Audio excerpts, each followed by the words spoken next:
Ini udah bisa kelihatan.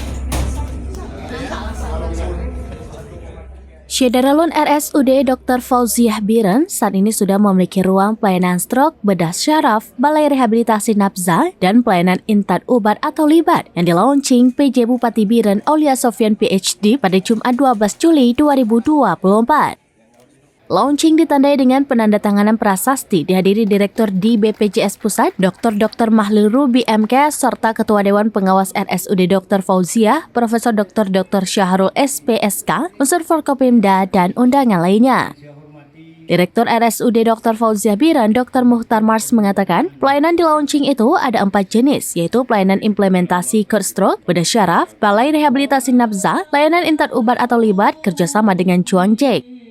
Adapun tujuan dibukanya pelayanan ini sekaligus menjadi ajang promosi untuk sama-sama menyampaikan kepada masyarakat Biren khususnya dan Aceh secara umumnya.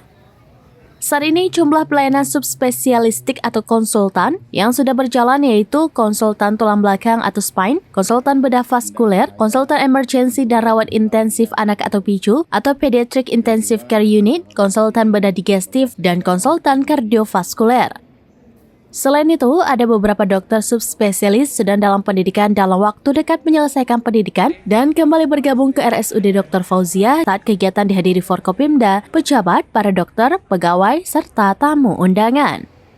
PJ Bupati Biren Aulia Sofyan dalam sambutannya juga mengharapkan dengan launching pelayanan tersebut bertujuan untuk dapat memberikan pelayanan prima kepada masyarakat yang sejak pagi hari sudah hadir ke RSUD Dr. Fauziah dari jam 6 waktu Indonesia bagian Barat untuk mengantri. Usai launching, PJ Bupati Biren dan tamu lainnya meninjau beberapa ruangan. Dari Biren, Yusmadin Idris, serambinews.com. Download Tribun X sekarang, menghadirkan lokal menjadi Indonesia.